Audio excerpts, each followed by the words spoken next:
Hello, everybody, and welcome to Wrestling Statistics, the only show that takes the unique perspective of looking at wrestling through the lens of stats, analytics, and anything in between. I am your host, as always, Ryan Knightsey, and with me is the man behind Pro Wrestling Musings himself, Craig Leask. Craig, typically we've been doing this bit about saying, like, how are you doing? And then it's just like, we kind of have to think about it. I feel like I know what you're thinking about. I feel like I know what how you're doing answer is going to be. But I guess I'll throw it to you anyways. How are you doing, Craig? How are you feeling about all of this stuff?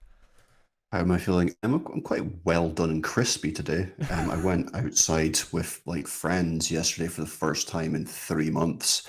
And it was like, that way it's really overcast, but it's warm. So it was like that. And then throughout the afternoon, the sun came out and I put sun cream on, but obviously wasn't quickly enough. And with my kind of complexion, and that wasn't the best for forethought. So yeah, I'm feeling a bit kind of depleted of energy today. Like my arms could probably fry an egg. And then yeah, I kind of like did the whole like kind of tired, not a lot of energy. So you end up just flicking through your phone. And then at the moment when you kind of wade into wrestling Twitter, there's this horrible human did this horrible human did that. Oh, but can men not even speak to women anymore? Yes, men can still speak to women. Just be nice. Don't. Oh, I don't. I'm making a mess of this. It's just miserable and abhorrent and pathetic and sad, and just like the vast amount, like there's like a list going around of like British wrestlers that have been involved in all this criminal activity, to call it what it is. And it's like, oh, that wrestler and that wrestler and that wrestler, who are the guys that I like? Oh, I don't like any more wrestlers now. It's just, it's vile, vile, vile, vile. If you're a listener that somehow does not know what we're talking about, I do want to give, I guess, maybe I don't know what we'll talk about in the next couple minutes, but just in case, potential warning for sensitive listeners when it comes to sexual abuse, rape, things of that nature. We're going to be talking about what's been happening on wrestling Twitter and wrestling, Brit Rest scene, all that stuff. When it comes to the hashtag speaking out, I just want to put that out there first, because I don't know what we're going to talk about, Greg, but yeah, it's seeing that on Twitter. First off, I want to say, obviously, speaking for Craig, speaking for Mikey on Hit the Book, speaking for everybody else, we 1000%. I'm terrible at statements. 1000% despise, hate any sort of sexual abuse, sexual harm, anything of that nature. We detest. It has no place in society, has no place in wrestling, and we 100% don't agree with anything of what those wrestlers have done. Additionally to that, we 100% stand with the women that have, or not just women, but mostly women that have come forward to spread their stories, spread their truth, and just sort of have wanted to make some sort of statement, make known what's been happening in the dark for so long. It is that sort of thing about the only way to fix these things is by knowing it first, knowing what the problem is. And thankfully, all these women feel safe and comfortable and have the strength enough right now to speak what's been happening to them for so long. And so we are very proud and stand with all of those people. But yeah, Craig, it's obviously incredibly disappointing person to be a fan of wrestling right now. And seeing, like you said, just name after name after name after name of these wrestlers that are, whether or not they're independent, just straight up independent wrestlers, or they work for some sort of multimedia company, anyone in between. It's it's like you said, abhorrent. I hate to see, Mm. you hate to see it, and I don't know, I just hate to see it so much. Yeah, and I don't know how much more there is to say about it than that. There are people that are kind of better placed to talk about this than us. Jamesy from Post Wrestling also does a bit of grapple kind of. He's been very kind of he's been retweeting kind of everything you need to see. He's been very down on Twitter about the kind of state of things. I listened to also in Post Wrestling. I listened to they had Kristen Ashley on. She was talking really interestingly about AWIW. I think the Association of Women in Wrestling, which is um, essentially what sounds kind of like what it sounds kind of like kind of grassroots versions of the AEW heels thing. It sounds like just a kind of support network for women in wrestling that have to deal with the kind of the kind of awful things that people are probably very very aware of. Yeah. Yeah, I mean that's fair. Yeah, we don't know much. I wish I had it right in front of me about things that we can do as fans to sort of I don't know. Is that I want to say change things, and I know as fans, there's not really like too much stuff we can change. Besides, I know there's petitions. Remember seeing them. I just don't can't find them at the moment right now. Yeah, Will Cooling, who does stuff for PW Torch and Post Wrestling, I believe. He is a kind of wrestling journalist, actually qualified, unlike most wrestling quotation journalists, was kind of um, sharing those kind of links and petitions that you can sign and the like. That's awesome. Definitely, it's what that is. Act Will Cooling, spelled like Mhm. how it would should be spelled. Yes. Yeah. Uh, yeah. I mean, obviously we condemned all those things done by all those individual wrestlers. Obviously, there's like you said, the list is long and growing day by day. Obviously, we're gonna try to avoid talking about those wrestlers in the future. Um, I don't know. There's not much to say about this topic, is there, Craig? I mean, we basically know we talked about it before the show started. It is difficult, and It's we uncomfortable. we're we're not best placed to talk about it any further than like how it makes us feel, and that's as privileged white men that can sympathize and can perhaps empathize a little, but like without I think it was Adam Cleary on What Culture. What Culture did a shortened version of their usual wrestle culture on Friday, and he spoke very eloquently about like just go out and speak to the women in your life and get educated about the reasons why women are not as comfortable as men walking home in the evening, or what stories they might have about ways in which they have been made to feel uncomfortable or worse. So yeah, it's I think that's about as good as advice as you're going to get. Go and talk to the people that know. And the other thing is the kind of but like what about so and so that did this and that person was unfairly accused. I haven't seen statistics on this, but the kind of myth of the accuser who is lying.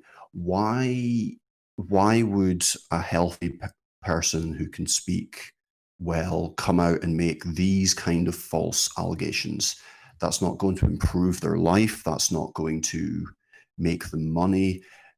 It's if somebody is making an allegation, generally statistically, and again, I would have to see the numbers, but my awareness around this issue is that statistically, those people are overwhelmingly telling the truth when these things are investigated.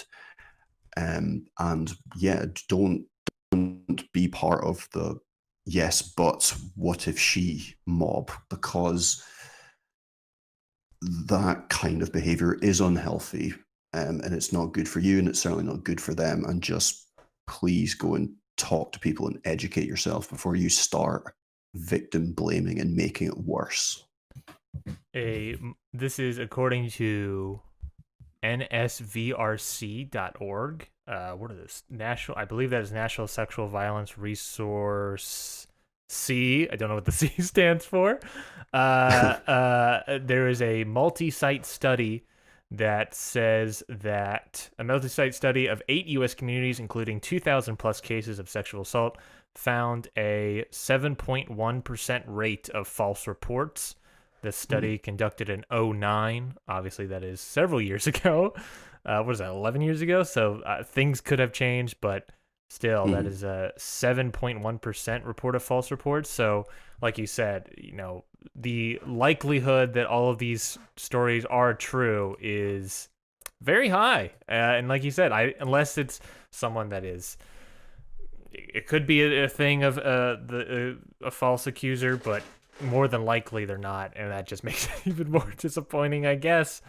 Um, but like we all said, it is that thing about when something's broken, you have to find what is broken first to ultimately fix it.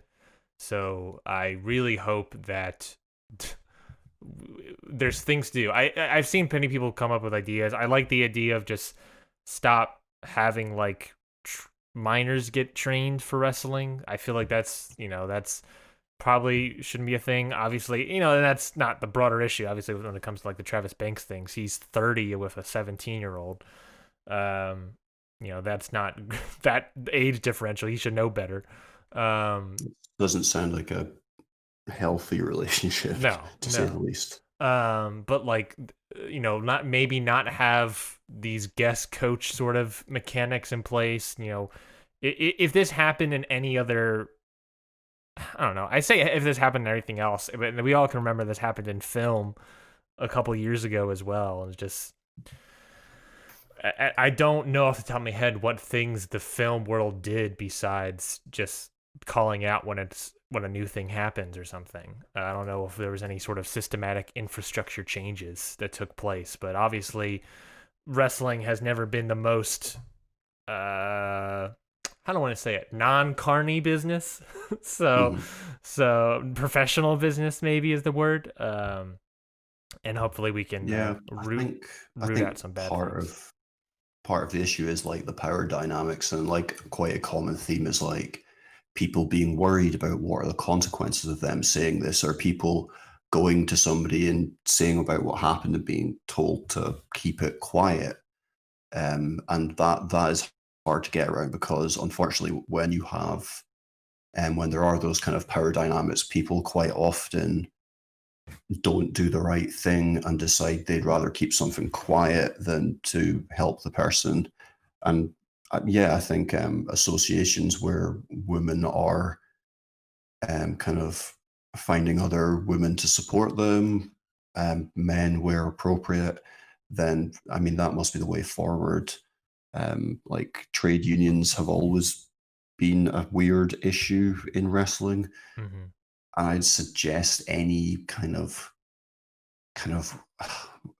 area of like labor that doesn't want a trade union is immediately suspicious. Like, why would promoters not want trade unions? Well, it's to stop them having to pay more money, essentially. But the Which to me is a bogus reason not to have a union. it's not a good reason at all. But the side effect of that is reduced protection for people, and I think that's what you're seeing here. Yeah. Yeah, it's a lot of bad stuff. I also want to say for any fans of these fans of wrestling at the time, I understand how difficult it is to be a wrestling fan right now. I all of us are sort of sick to our stomach about what's happening here. Don't feel I don't want to say don't feel bad about liking you previously liking these wrestlers. It's I there was a lot of these wrestlers I liked. I mean, there's a lot of these wrestlers that I greatly enjoy their wrestling. Now, you can't look at them without thinking about what they've, all the stories of what they've done, and it's they not only did they do the things that, do the sexual abuse and conduct sexual harm and all these things, but um they ruined their careers the moment they did these things. They not only took advantage of these women, more so they took advantage of those women, but they also in a way took advantage of the fandom that we gave them as fans, I feel. Again, I'm just speaking on this. These are my own words. I'm not speaking on behalf of anyone this time. I'm just saying these are my own words. I feel like these wrestlers have taken advantage of the fandom, and that power has sort of obviously gone to their head in some aspects that they feel like they could do these things. And what I guess what I mean to say is that these wrestlers these people have, I don't want to say wrestlers anymore, but these people have um taken advantage of us, and it's obviously upsetting. But yeah, I guess those are my thoughts on the Yes. matter. It's a whole thing. I don't want to. We can't do a whole episode about this, can we, Craig? I mean, I guess we could. It'd be very sad to listen to. Yeah, we're not. I don't think we're positioned to say much more than that. I don't like. I think we've kind of expressed views that are probably reflective of a lot of people that kind of follow this stuff at the moment. And yeah, Post Wrestling seem to be doing a lot of good stuff. I'd listened to their Chris and Ashley episode, and yeah, there are people that are talking about this on podcasts that have inside tracks into these companies and I mean, if you want to do your kind of due diligence and become educated on these kind of things, you're not going to have to look far to find the people that are well best positioned to talk about it. All right, well, let's get into the rest of the show. I have no other. I can't. As my nickname has been dubbed before, the King of Transitions. I have no way to transition out of this, quite frankly, Craig. But the only thing I got is, earlier this week, we did have the official return of New Japan Pro Wrestling, which obviously was amazing for many wrestling fans at the start of this week. But it was an amazing return. We had the Together Project special, of course, and then the first two rounds of the New Japan Cup tournament. Craig and I have two matches here that we sort of wanted to dive deep into in terms of stat breakdown. Just right off the top, though, Craig, what were your thoughts about not only New Japan returning, but returning with that old vigor that we all missed? Yeah, positive, of course. Yeah, very enjoyable. Good to see it back. Perhaps less of an issue them not having fans in other companies, and they don't rely too much on the crowd in these kind of like tournament type situations. The bigger matches, you'll definitely miss the crowd as kind of like a big main event New Japan match heats up. But these kind of hard hitting early tournament matches, I wouldn't suggest they miss the crowds all too much. Yeah, New Japan doesn't really play. It feels like their wrestling style doesn't really play to the crowd often. Obviously, there are some wrestlers obviously do, especially the comedic ones. But obviously, the whole Okada Rainmaker pose obviously is playing to the crowd. But it feels like they're just sort of like, okay, well, of those small things that we do, playing towards the crowd, taunt to the crowd, sort of thing, we'll just cut those and just do this classic wrestling, and obviously ramp up the grunts and noises from a lot of wrestlers. Yeah. That always helps to I remember the idea that someone's saying that, like, when you're doing commentary or whether being a wrestler, the best thing to do when it comes to empty arena is just constantly fill it up with noise, just constantly talk or grunt or do Yeah. something. You gotta fill in that void in a sense. But let's get into some New Japan Cup match breakdowns. The first one we got here, Craig, is of course from night one of the New Japan Cup. It was the I guess main event match of that card: Tomohiro Ishii versus El Desperado. And what was a right off the bat a classic match that made me remember, like, oh yeah, this is what I missed for the past what 3-4 months. Yeah, yeah. It was it was New Japan straight away. And certainly you'll see that in statistics, big numbers, decent sized matches. Yeah, very New Japan. Well, let's get into it. We're looking at the stats right now. Obviously, big numbers, I think the first thing that comes, highlights in my eyes is that number of strikes from Big Tom over there. Yeah, it's very kind of Tomohiro Ishii, first round of the cup against the junior heavyweight. No big deal. He still drops 75 strikes. He's just like, yeah, whatever. I'm just Tomohiro Ishii. I'm just gonna beat the crap out of you. Yeah, but yeah, so it was like 20-minute match, just over 20 minutes, plus 18 seconds. I don't know. I found it a little bit long. I wasn't sure. Maybe I would have shaved 5 minutes off of it. I'm not sure that Desperado could quite carry the match for that long, or maybe not working this style with Ishii. It was still a very good match. Ishii dominant, 57% of the match offense, a lot of that coming in strikes. He got 24 more strikes than Desperado. 8 strike downs to 4 in favor of Ishii, 1 more grapple from Ishii. Desperado with more submission, 37 seconds compared to 12. But I mean, that's not perhaps a big enough number to kind of make any difference. Reversals, Ishii even reversing more of El Desperado's moves. It really seemed quite hopeless for Desperado. Ishii coming in with a better strike down rate and reversal rate.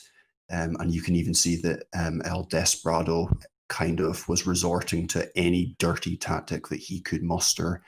15 fouls in this match compared to only 2 from Ishii. There was a lot of kind of weapon use and getting around the referee. So yeah, it was very much Tomohiro Ishii in control, dealing out the strikes, dealing out any old offense he liked, with El Desperado desperadoing his way to fouls. That was bad. I loved it. I love the attempt at a pun. Maybe dot question mark. Yeah, no. This match, looking at the stat breakdown, it's one of those things that, obviously coming to this match the night before in the tag match, El Desperado sort of worked on Tomohiro Ishii's knee. So coming into this match, obviously Despy had that in his advantage. And then obviously you saw the fouls, I should say, continuing to try to get that advantage. But no matter what you say about it all, sort of looking at this, it is sort of that thing of, it is New Japan. Tomohiro Ishii, being the heavyweight, has basically full advantage of this match from the beginning. I mean, even looking at his flow of offense, nowhere close does Despy get anywhere close to the heights of Ishii's offensive value. Yeah. I mean, the El Desperado's highest value coming in a little less than halfway through the match, coming in at like 18-ish, versus Ishii's like 34, 35. So there's nowhere close for Despy. Despite at times Ishii very much looking like the babyface in this match. Not babyface, he is a babyface in this match. The underdog in this match. He definitely was in control the entire time. Yeah, and I think that the flow of offense obviously shows that Desperado really wasn't building anything. But then when you're looking at the fouls and the kind of the statistics in Ishii's favor, it is very much an underdog story. But where the underdog is, instead of trying to pick their moments or coming up with a tactic, it is more just going to the easy option and um, trying to break the rules wherever one can get away with it.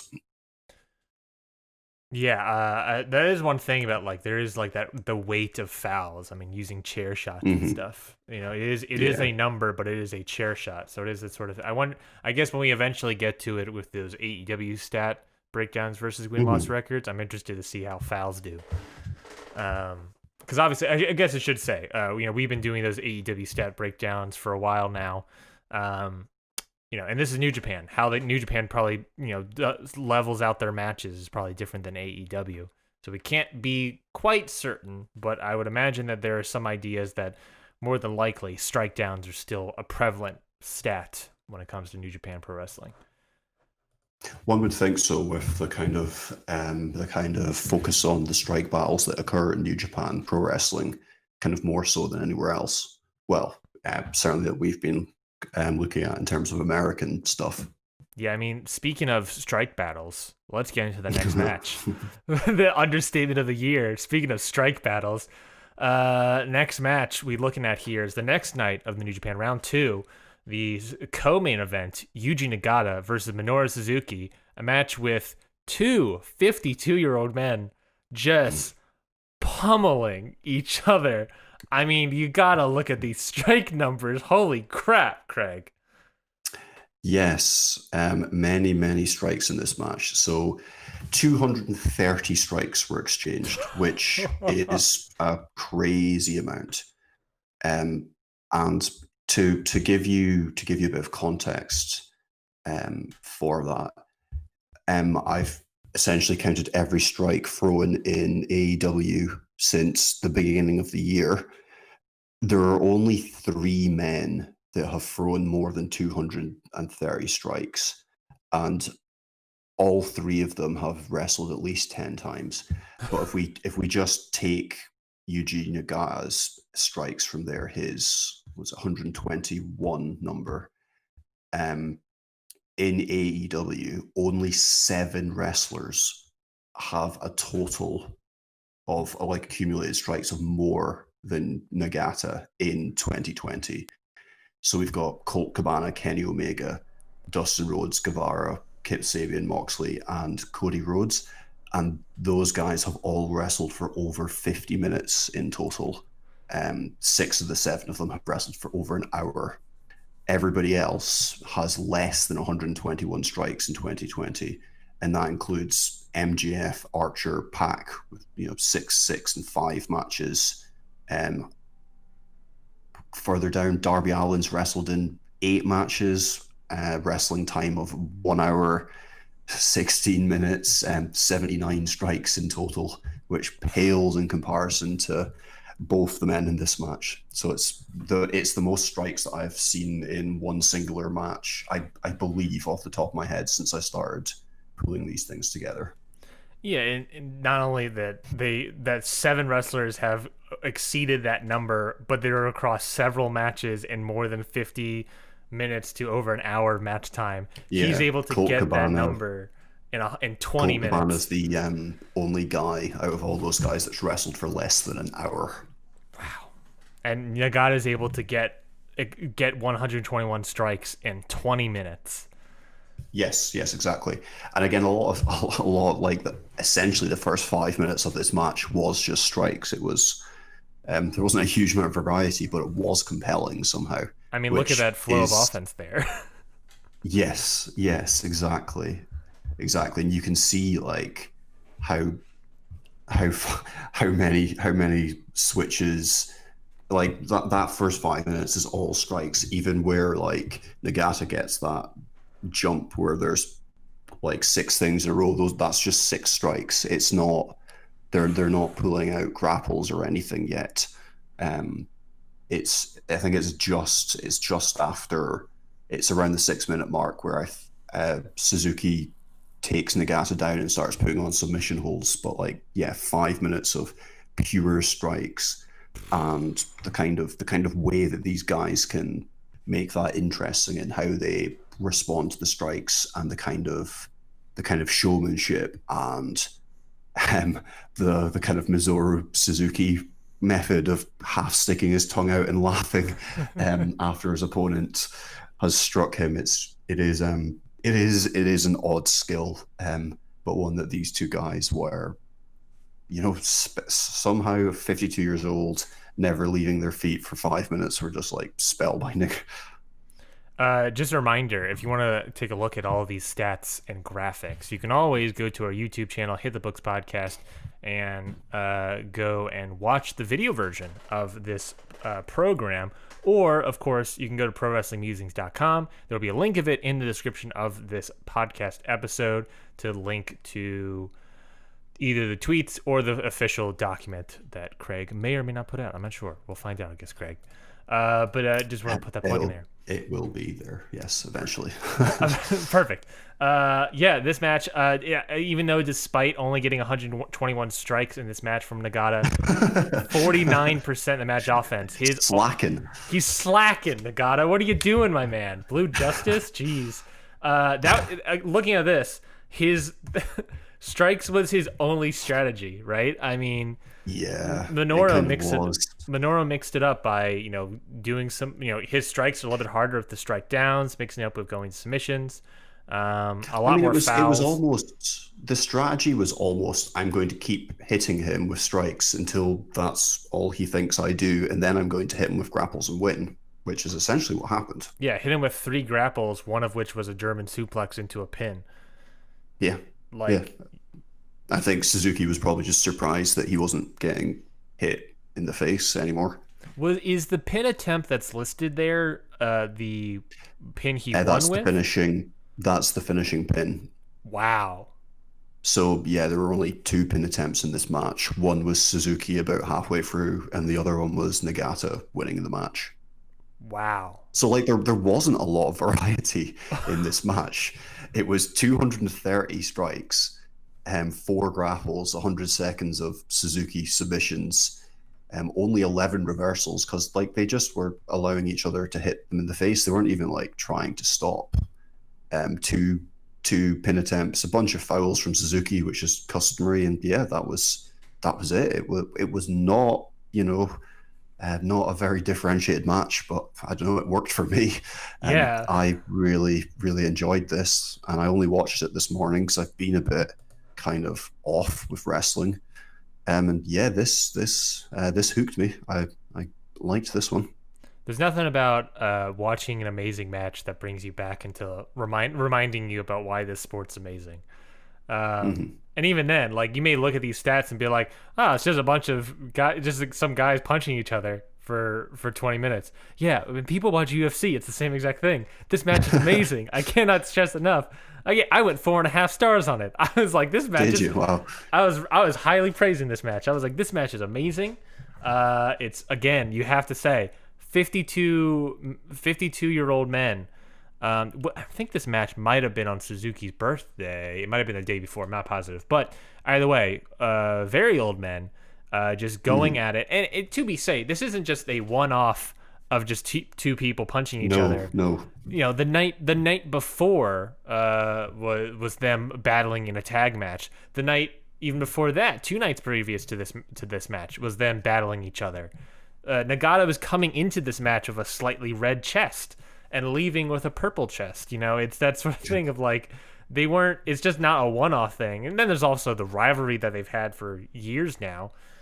It's amazing. I was just about to mention that. So because I watched this so late, I was able to watch it with the English commentary, and Kevin Kelly was very much putting this rivalry over.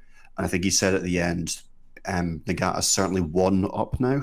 I think it's 7-6 in terms of victories over their kind of career.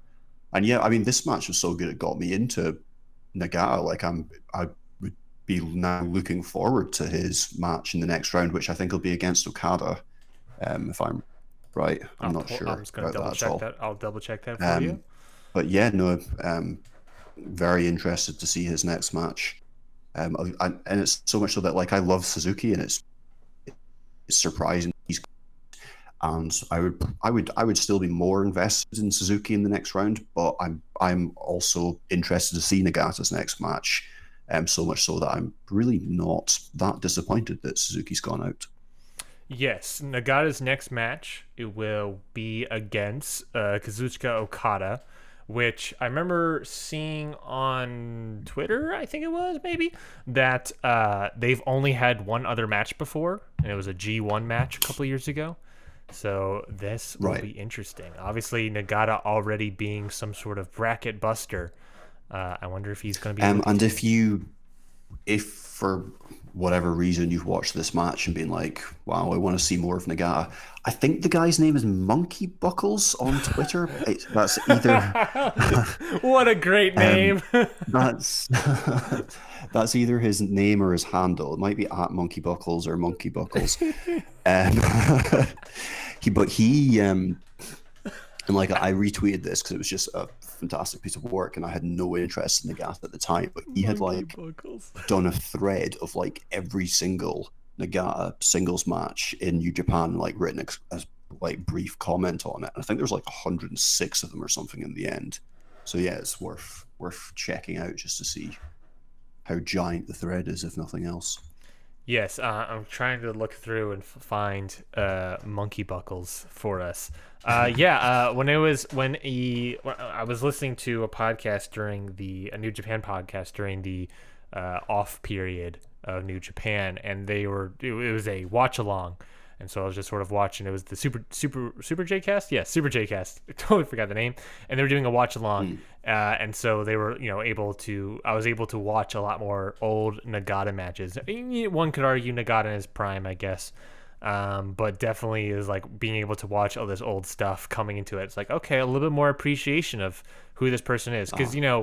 I started watching New Japan 2 years ago, maybe. I'm still fairly new. So at the time, I see Nagata and I'm Mhm. like, oh, it's just, he's one of the dads, he's just going to be out Yeah. there and just do his thing. But then every once in a while, you get Nagata who gets that tap on the shoulder and just goes out there and just kills it, honestly. Yeah, and it was good. And this is the first Nagata match that I've seen, like the first. Well, I don't know. I tend not to watch huge amount of like the giant tag matches, so it's certainly the first singles match of his that I've seen. And yeah, it's a very specific style of match, and I don't know how many of those I would want to see, but he was certainly compelling enough that I am interested to see how him and Okada put a match together. Yes, definitely interested. Definitely interested. Especially being Okada's, one could argue, first official match like coming back. Obviously, there's the one with Gato, but I mean, come Hmm. on, come on. Well, Uh, he had a match with Taichi, I think actually Okada, New Beginnings. no, not in the new year. The Oh, just from since yeah. Oh no, I understand. Sorry, my mistake. No worries, no worries. Well, of course, we're gonna leave New Japan now. But if you ever want to see more New Japan Cup statistics and analysis, you can go over to PW Musings, not pwmusings.com. Well, at PW Musings, and go to prowrestlingmusings.com. Craig thankfully put together a bunch of New Japan Cup matches like Makabe Suji, the great Yano Jado match. Match of the century right there, Jeez, yeah. and a bunch of other matches in the New Japan Cup. So you can always go there to find even more New Japan stat breakdowns. But as we leave New Japan, let's head over back to America and head on over to Florida and look over at another TNT Championship match. The matches continue for Cody Rhodes as he faces the brand newcomer, not only newcomer, but new absolute mainstay for AEW since getting that contract, Ricky Starks. Craig, thoughts on this match? And thoughts on the breakdown, I guess. Nice little match. Only 8.5 minutes, but it's kind of pales in comparison to the New Japan stuff. The caveat being that this is, of course, a TV match, and Cody Rhodes can't like wrestle for 20 minutes every week. We'd get sick of him, and other people need to wrestle, etc. But yeah, close match. Absolute Ricky Starks coming out with the match offense lead, 53% of the match from him. A lot of that was from strikes. His 29 beating Cody's 24. One more strike down from him as well. Cody went for 2 grapples. Starks only one dive each. Cody didn't really go for submissions in this, only 3 seconds worth of submissions right at the start. Ricky starts with a quite a also small 12 seconds worth. Many reversals in this, however, a contrast to the New Japan match we just spoke about. 30 reversals in total, 17 to Cody. So he was really having to fend off his young, hungry challenger. And you can see that in the pin attempts as well. He was trying to end the match more so than Ricky Starks. 4 pins attempts for Cody, 2 for Ricky. And yeah, Cody won it with the crossroads, a nice reversal into the crossroads. And yes, a decent title defense. A lot of people are really high on it. I didn't enjoy it as much as the other two, but sometimes it's just like kind of where you are when you watch these things. So yeah, decent stuff here. Yeah, I thought it was a pretty good match. Good outing for. I think it was a good outing at the very least for a newcomer like Ricky Starks. Mm-hmm. Looking at these numbers, interesting. Obviously, based on all the stat breakdowns, the analysis we've been doing for the past couple of weeks.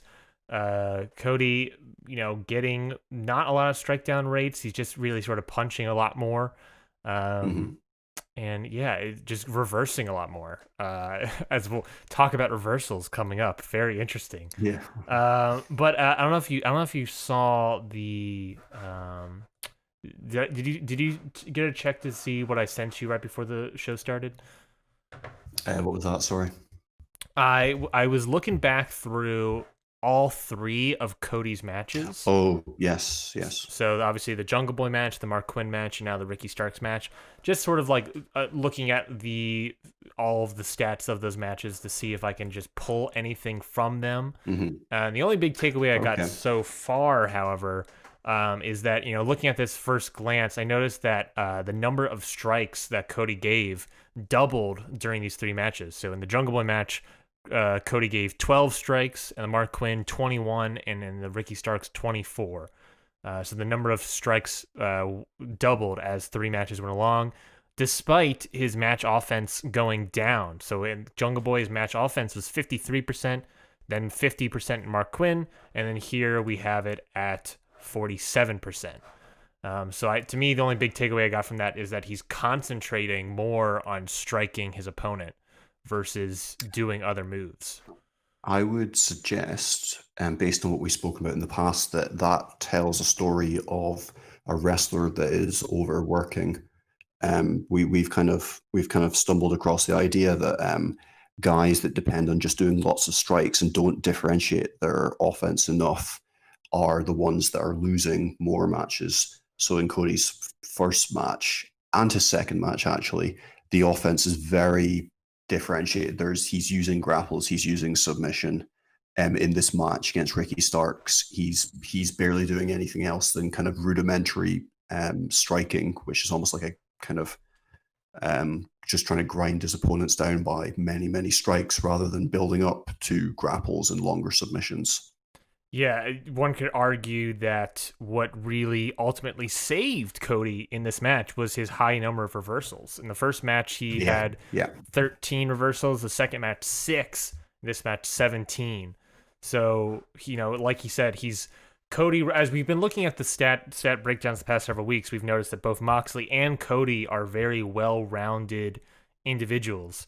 So, like you said, if Cody is now focusing more on a specific thing, becoming more of a striker, and that's his strategy, that may eventually lead to his downfall, and eventually lose the TNT Championship. Maybe it's a thing about maybe I'm going to go out and work on my striking to see if I can get the win, because obviously I'm heading down the path of facing Jake Hager. Obviously I'm a mixed martial artist. But obviously Cody here I would argue, his reversal sort of saved him from losing the TNT Championship. It's interesting as the flow of offense almost shows so it begins in a kind of AEW fast-paced, lots of reversals type stuff, and then as we get towards the end, it kind of almost falls into a New Japan strike exchange before Cody sneaks the win. Yeah, that's true. That is very true. I just noticed that.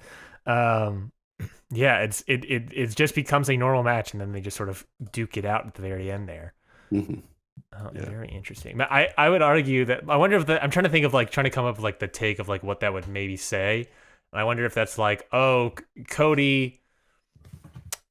I have to remember like when Arn gets involved because there's always Arn that gets involved at some point. But I wonder if it's like Cody sort of maybe realized that like, hey, Starks might beat me here. Let me just punch him.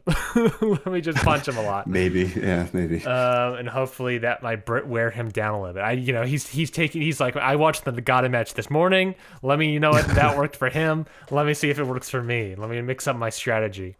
Because there is something to say about like there is the idea of Arn being on ringside about us trying to watch out for, the story moments of Arn like telling him information. I'm trying to. I don't remember if it happened in this match or not, but there's that idea like maybe Cody then changes up his strategy following that exchange with Arn Anderson. I just had that thought just now, and that's a whole nother thing to think towards. But I All right. wonder. Yeah, I see what you mean. Because there's such a stark, no pun intended, there's such a stark contrast in the way that the match is wrestled. You've got the kind of the big peaks and troughs of an AEW match where there's lots of reversals and people are kind of putting together bigger moves, and then it disintegrates into a one strike exchange. New Japan, like the end of that graph is more illustrative of a New Japan match kind of breakdown rather than an AEW one. Yeah, exactly. Well, like we sort of said, we talked about reversals kind of leading into this match. Obviously, for the past several weeks, you can always go back to listen to previous episodes. But for the past several weeks, we've been sort of looking at the specific stats in regards to All Elite Wrestling when it comes to whether or not doing certain moves can lead more likely to a win or loss. And we got a new graph here when it comes to the reversal rate, percentage of moves faced reversed versus win-loss record, of course, for one-on-one matches. And these are for wrestlers that have 30 minutes accumulated ring time. Craig, gotta say, like I said it last week when I was like slightly disappointed about the submissions. Very disappointed when I'm looking at this one with that big old negative connotation. Yeah, yeah. However, just a point before we go any further, if you note the positioning of John Moxley, MJF, and Cody again, Mm-hmm. it's very similar. Mm-hmm. Mm-hmm. Very similar for Like Vesicles. they're where they are in all of the graphs, right in the middle. Very that's yeah, and which goes again to the idea that they are very well-rounded people. Well, MGF I was kind of MGF saying it. MGF is sort of the asterisk on being a well-rounded person, maybe. But you were saying, Craig? No, I was kind of suggesting that they always end up in that kind of mid range, Mm-hmm. and it's the kind of idea that like they're never at the extremes. Like Cody is kind of maybe upper above average there, and John Moxley's under average. But like they're never the guys that are picking up all the wins. Almost never end up at the extremes of the graph, and you would expect to find them at the extremes. You would expect your top wrestlers, the guys that are picking up all the wins, to be the ones that are like the best strikers and the best grapplers. Um, but where we are rather finding that the wrestlers in AEW with the really large win loss records are tend to be in the middle of the pack, Mm-hmm. and which is really interesting. Yeah, I mean, looking at this, obviously there's some people in the outskirts there, Phoenix and Cabana, all the way on the right side of the graph there, who are not a lot of wins, but a lot of reversals. And then of course all the way on the end, on the left side, we have Jericho, similar win loss record to Phoenix and Cabana, but very little amount of reversals, the least amount of reversals by any of these wrestlers on a thing. So sort of like that thing about it's maybe not, it's kind of semi working for them. For those specific wrestlers, for Jericho, the least amount of reversals versus Phoenix and Cabana's large amount of reversals, kind of working because they do have positive, or at least not negative win loss records. But there is something, like you said, to being more in the middle range, tends to lead you to more victories. Yeah, but you would think that reversals would be like I don't know, like an exception to that? Is it like what could possibly be bad about reversing wrestling moves to your chance to winning? Yeah, that is true. The fact that there is overall, looking across the board of all these wrestlers, the fact that there is some sort of negative line here, very interesting. I 100% was not expecting this. I was 100% expecting that the more reversals you're able to get in, the higher chance you get to win a match. You know, if I'm able, if you can't hit me, then I'll probably win the match, right? Well, yeah, right. But so then how do you rationalize this? Mm-hmm. And I've had a wee while to think about it. So how do you rationalize this? Well, if you've got somebody like Cabana, Phoenix, Darby Allin, Sabian, they're how much energy does it take to reverse a move? Is Mm. the energy expelled to reverse a move more damaging for you than taking the abuse? Well, I mean, one would assume that it would be better to reverse it, but Hmm. then we go back to John Moxley, who we've spoken at length about in the past, as his defining characteristic almost just seems to be that he can take a lot of abuse and just keep coming.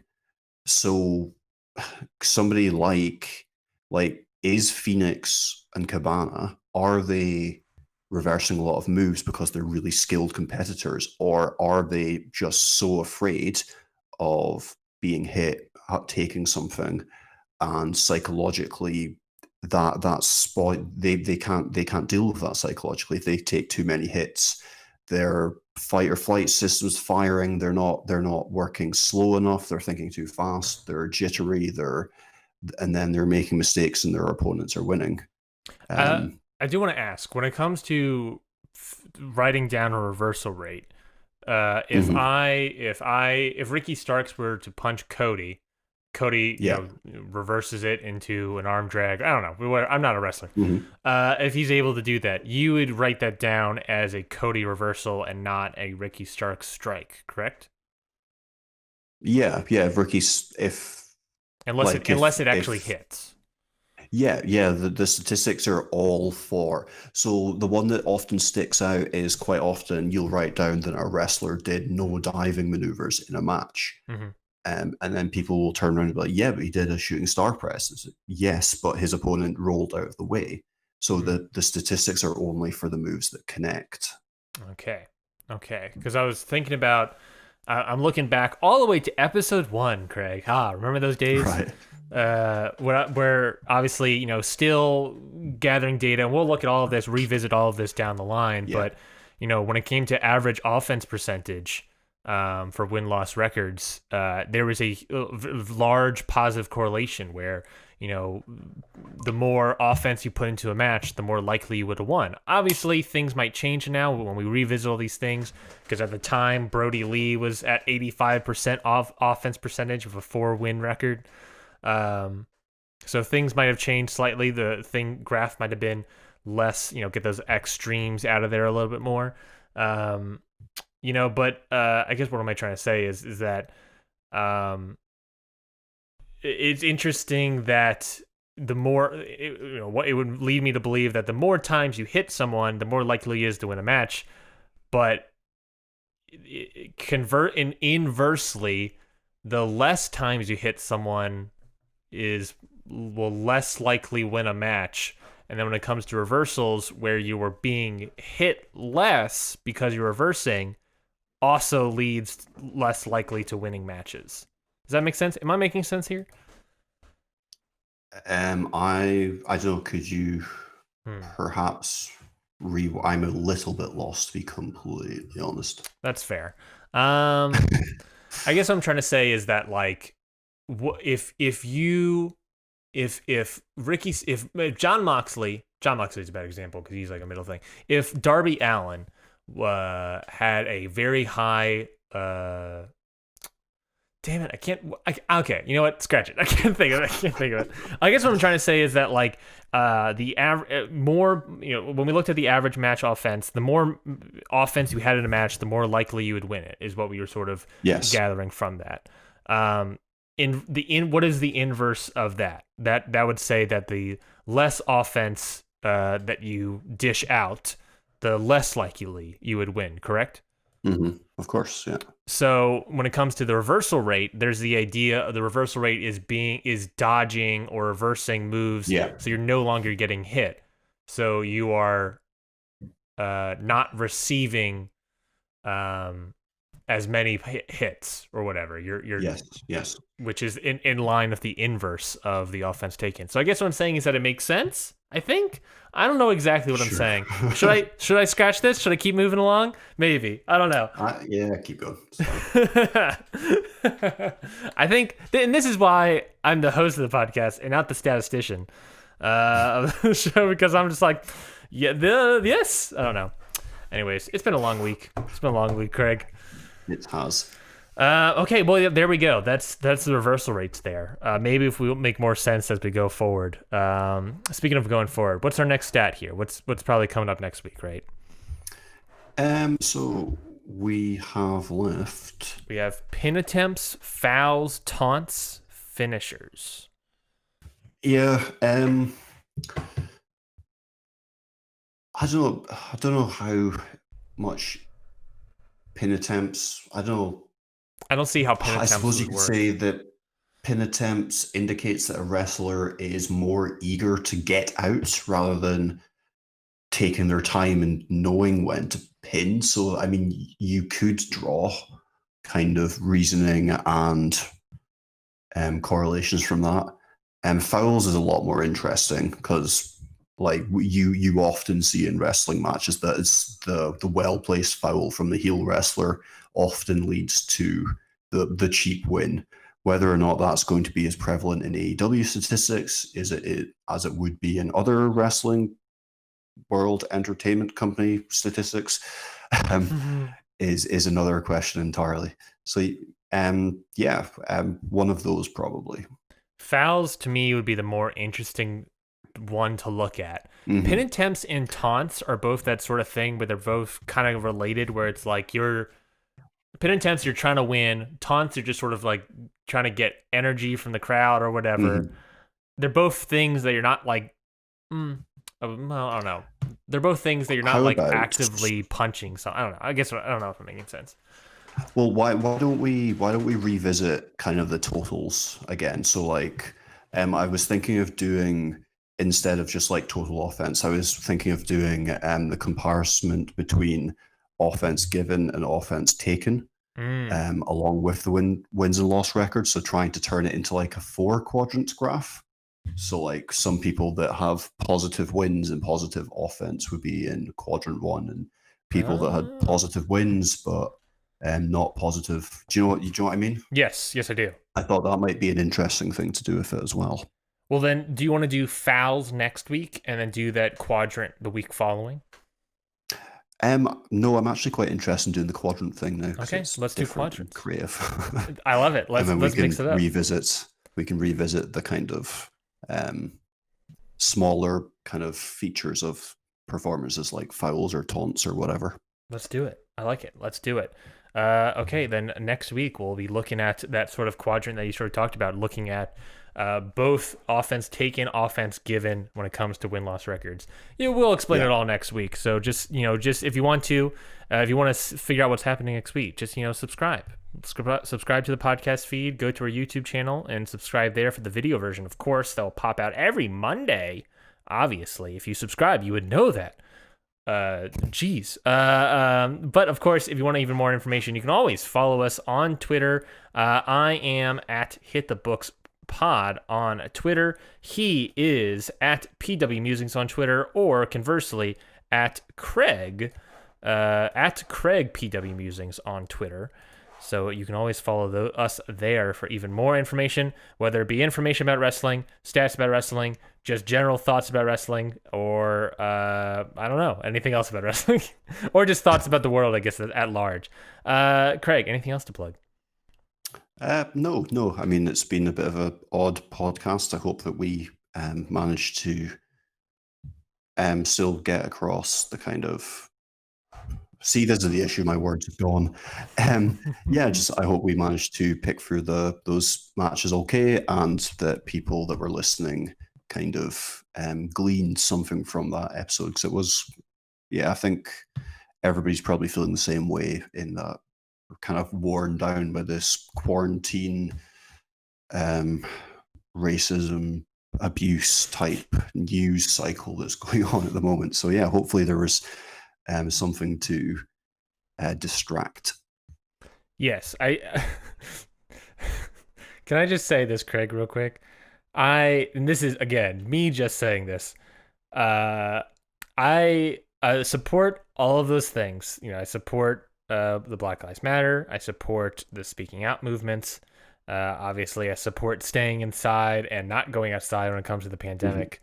But I would love to just get to an episode of our show and not have to like open up the show of discussing sadness in the world. That's Yeah. my own. That's my own. I understand that's my own selfishness speaking out, but I just wish that like whether it be talking about social media, whether they're talking about Black Lives Mattering, whether they're talking about speaking out about these sort of sexual abuse scandals. I just wish we could get through a week where it's not another sad thing happening in the wrestling world. Yeah, it's not the best. I'm convinced that the doomsday clock is at like 12:30 now, and all the atomic scientists are holed up in a bunker somewhere. Of course, you mean 12:15. Remember right? that's a bit. That's a pre-podcast recording bit, and a callback, as it were.